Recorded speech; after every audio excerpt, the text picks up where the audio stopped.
السادة العمداء ومديري المعاهد والمدارس الجامعية، السادة رؤساء المصالح الأمنية والمصالح الخارجية، الأساتذة الأجلاء، سيدات والسادة نساء ورجال الإعلام، إخواني أخواتي الطلبة والطالبات، أيها الحضور الكريم،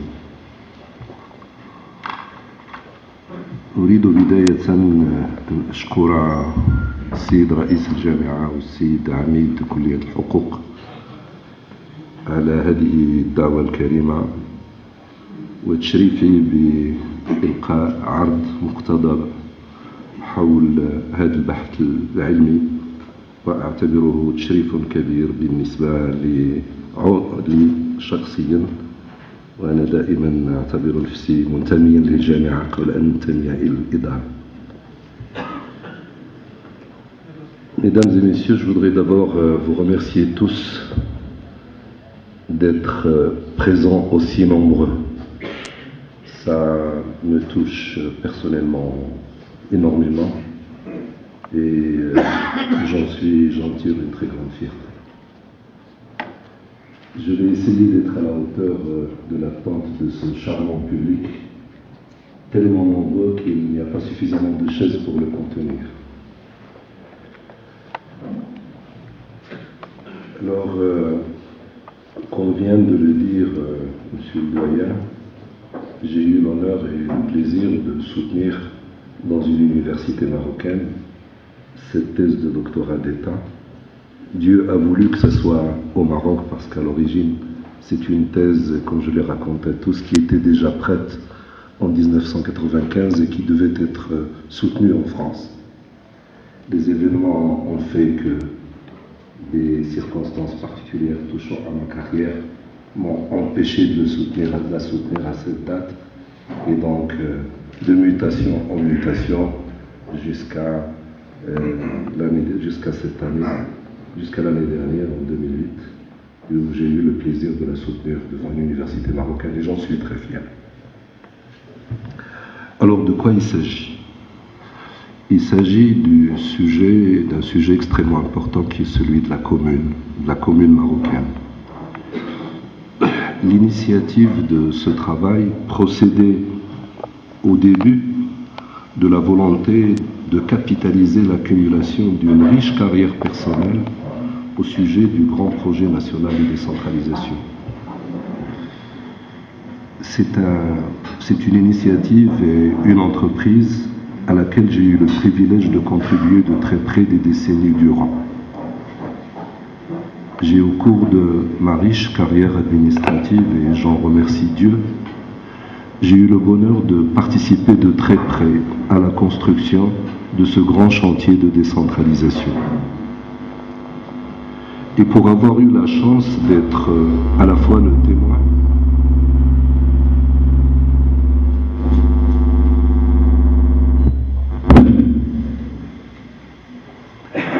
Je disais que pour avoir eu la chance d'être un témoin de cette partie de l'histoire contemporaine et d'avoir été un acteur direct d'une phase historique critique de la décentralisation marocaine, parce que nous allons le voir tout à l'heure, la décentralisation marocaine qui a longtemps hiberné a connu un tournant historique à la fin des années 70.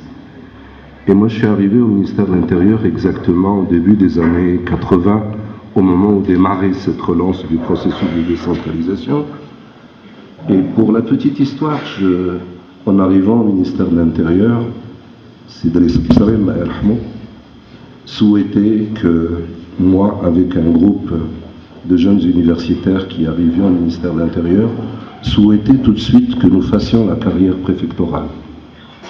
Et j'étais parmi deux autres personnes qui avons décliné l'offre et avons demandé plutôt de travailler sur ce grand chantier de décentralisation parce que ça nous passionnait.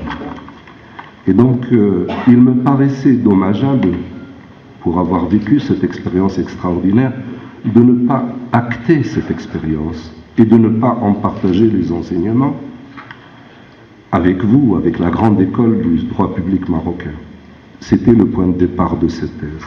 Donc la volonté de témoigner pour l'histoire, C'est quelque chose qui a énormément gouverné ce travail. Je souhaitais que cette longue participation personnelle à la construction de cet édifice décentralisé, que je puisse en donner un témoignage pour la partie de l'histoire vécue. Donc c'est la volonté de témoigner, de participer à ce travail de mémoire à propos d'une des œuvres que je considère personnellement, je considère que c'est une des œuvres institutionnelles les plus marquantes des 30 dernières années de l'histoire politique de notre pays. C'est effectivement la commune qui a changé, transformé totalement la physionomie institutionnelle, politique et partisane, nous allons le voir tout à l'heure, de notre pays. Donc il s'agissait pour moi de contribuer par ce travail, même modestement, à enrichir la recherche sur ce volet extrêmement important. D'ailleurs, si vous regardez un peu tout ce qui a été publié à l'université au cours des 30 dernières années, dans le domaine du droit public, vous verrez que la part la plus importante a été réservée à la décentralisation. C'est donc un sujet ubiquiste, important, qui a toujours intéressé les chercheurs. L'idée du témoignage, en fait, n'est pas fortuite. Elle est née à l'occasion de mon expérience professionnelle, de la lecture fascinante de quelques œuvres et de quelques travaux d'auteurs, comme certains chapitres de l'ouvrage célèbre de feu Rémi Levaux, que certains de vous ont certainement lu, qui s'appelle Le Fellah marocain, défenseur du trône. Et dans cet ouvrage, lorsque je me suis mis personnellement à travailler sur l'expérience de redécoupage du territoire communal au Maroc, je me suis rendu compte qu'il y avait une absence terrible de références dans notre pays, pas même au niveau de la Bibliothèque royale, et le seul ouvrage de référence qui a fourni un brillantissime et rare témoignage sur cette entreprise palpitante de découpage des communes le lendemain immédiat de l'indépendance, même si chacun connaît Rémi Levaux, même si Rémi Levaux l'a fait avec un brin évident de parti pris, n'empêche que l'auteur a fourni un éclairage, et le seul existant dans les références bibliographiques. Il a fourni un éclairage fascinant en décryptant les opérations de découpage communal entamées en 1959 sous la conduite de Sidriss Mohamdi, qui était à l'époque ministre de l'Intérieur, et qui a mis en place une équipe dirigée par Sidi Ahmed Zmouri et d'autres. Et le seul témoignage sur cette période, le seul témoignage à ma connaissance sur cette période, sur cette grande et téméraire entreprise de découpage du début de l'indépendance qui a été faite dans la fougue et la foulée du mouvement national, a été celle de Rémi Levaux. Alors il m'a semblé, je me suis dit, maintenant que moi je suis en train de participer à cette entreprise, je trouve un plaisir immense à lire ces passages de Rémi Levaux qui décryptent comment ces opérations de découpage ont été menées sur le terrain. Pourquoi est-ce que moi je ne ferai pas la même chose pour les générations futures qui trouveraient certainement un malin plaisir à décrypter des moments absolument fantastiques et parfois épiques de ces opérations de découpage. Elles vous paraissent si simples, mais quand vous découpez une commune, c'est toute une histoire à la fois économique, sociale, politique, géographique, urbaine, etc.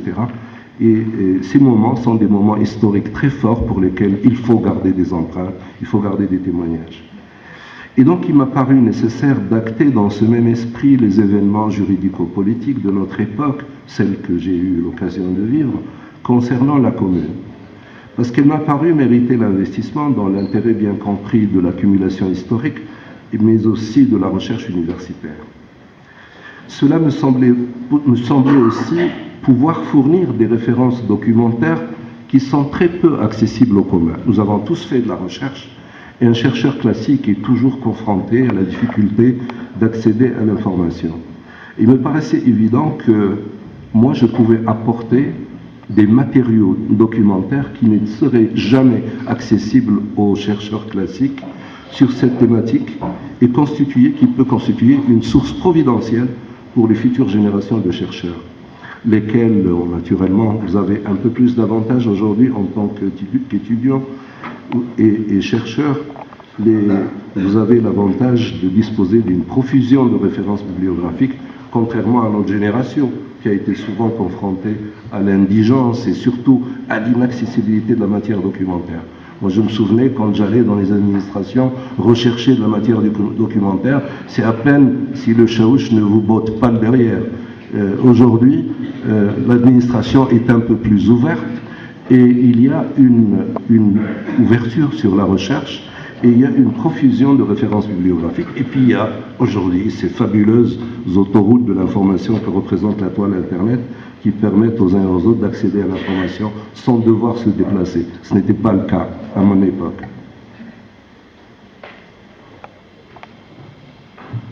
Cette contribution me paraît aussi d'autant plus utile qu'elle avait l'ambition, modeste, d'interpeller et d'analyser le système de l'intérieur et non plus de l'extérieur. Donc j'étais à la fois acteur et témoin, et je pouvais donc interpeller, analyser le système de l'intérieur, ce que ne pouvait pas faire un chercheur classique, de façon à révéler, autant que faire se peut, sa face invisible et découvrir sa partie intérieure et parfois souterraine, inaccessible à l'observateur externe et aux chercheurs universitaires ordinaires. Vous savez, j'ai vécu des moments fantastiques dans ce pays où pour déboucher sur le changement d'une ligne dans une disposition de la loi ou du code électoral, eh bien, il y avait derrière des centaines et des centaines d'heures de négociations, de manigances, de discussions de coulisses, d'équilibre politique qui relevaient du véritable équilibrisme. Eh bien, tout ça, le chercheur ordinaire ne peut pas le voir parce que cela n'est pas révélé. Alors, la politique a des raisons que la raison n'a pas. Et généralement, en politique, lorsque on révèle quelque chose, eh bien, la face invisible est 10 000 fois plus importante. Donc ça me paraissait pouvoir fournir une valeur ajoutée en menant ce travail d'observation de l'intérieur du système, même si l'exercice d'objectivité et de neutralité scientifique, vous l'imaginez, peut relever dans ce cas de l'équilibrisme intellectuel. Car il s'agit de marier l'opérationnel à l'académique. C'est sans doute très enrichissant parce que l'un complète l'autre. Le premier assurant la matière et l'information, le second, il assure les ressources conceptuelles et cognitives. Mais c'est aussi certainement un exercice redoutable. Pour ceux qui sont dans le cas comme dans le mien, vous savez que la lucidité et l'esprit critique de l'analyse peuvent buter sur la certitude du praticien. Nous, en tant que praticiens, on a souvent le sentiment qu'on a toujours raison. On soutient mordicus le culte des certitudes. Et lorsque vous vous interpellez, vous vous regardez dans un miroir, vous vous remettez en cause, il n'est pas toujours facile de vaincre vos certitudes. Et l'œil externe étant naturellement plus enclin à relever les défauts et à transcender les convictions du décideur. Comme disent les Français, c'est avec les yeux des autres qu'on voit ses défauts. Et là, il s'agissait pour moi à la fois de m'interpeller, de m'introspecter, de m'auto-analyser, de m'auto-critiquer. C'est trop demander à l'objectivité. Et donc il y avait là certainement un exercice redoutable de devoir à la fois marier l'opérationnel à l'académique et essayer, autant que faire se peut, de faire vaincre les certitudes administratives par les exigences de la science. Ce travail a été également inspiré et fortement facilité par une importante production personnelle, administrative et scientifique en rapport direct ou indirect avec le sujet. J'ai pratiquement publié des dizaines de milliers de pages sur la commune depuis que ce sujet me passionne. Je suis quasiment l'auteur de tous les documents et rapports des colloques des collectivités locales depuis le 2e colloque jusqu'au 7e. Et j'ai publié des dizaines d'articles dans des ouvrages collectifs, des revues spécialisées. Je me ferai un plaisir tout à l'heure de vous offrir quelques exemplaires à la faculté de droit de tout ce que j'ai publié depuis le début des années 80 jusqu'à 2007. Et donc cette production personnelle sur le sujet me paraissait fournir un matériau important sur le sujet et qui est le produit naturel de ma double appartenance à la fois au service public et à l'université. Je n'ai jamais lâché l'université parce que j'aime beaucoup les auditoriums comme cela et j'ai toujours eu énormément de partage avec les enseignants et les étudiants. Et donc ma double appartenance au service public et à l'université, quand j'étais à Rabat, j'animais au moins une 40aine de conférences par an. Donc ça me permettait de rester en relation directe avec le milieu estudiantin et universitaire. Et c'est cette double appartenance qui m'a permis de contribuer aussi avec mes collègues enseignants-chercheurs à un grand travail de doctrine réalisé pendant de longues décennies pour l'école de service public, pour l'école de droit public. Mais aussi avec des dizaines de publications officielles du ministère de l'Intérieur, de nombreux travaux réalisés à titre de consultant pour la Banque mondiale, pour le FNUAP, pour le PNUD, etc.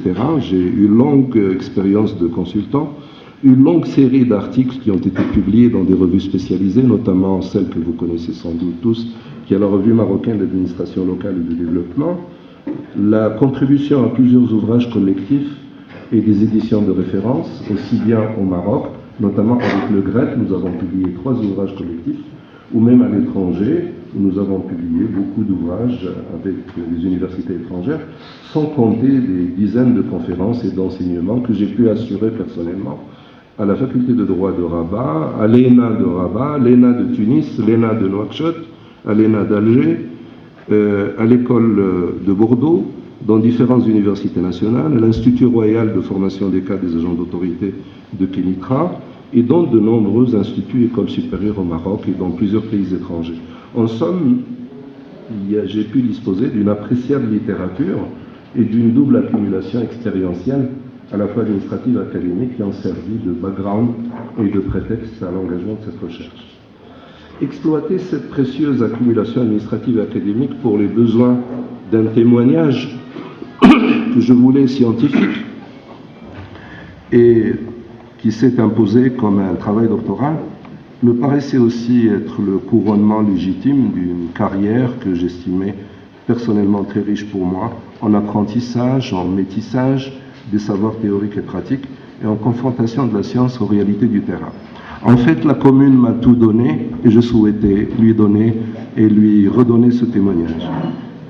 Si ce travail peut, me semble-t-il, servir même modestement le service public et l'école des droits publics, qui m'ont tant donné et énormément appris, et si cette recherche pouvait enrichir la bibliothèque universitaire et y apporter des matériaux supplémentaires, eh bien, ce patrimoine documentaire et référentiel me paraissait intéressant à fournir pour encourager la recherche dans cette discipline si passionnante pour les étudiants, pour les analystes et autres politologues.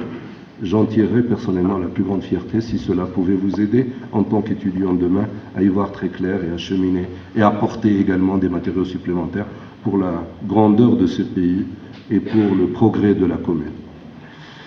Mais, je vous le disais tout à l'heure, c'est d'abord à la commune, cette institution à laquelle j'ai consacré pratiquement l'essentiel de ma carrière. C'est elle qui a nourri ma curiosité et mon savoir intellectuel. C'est à travers la commune que j'ai appris mon savoir administratif et juridique.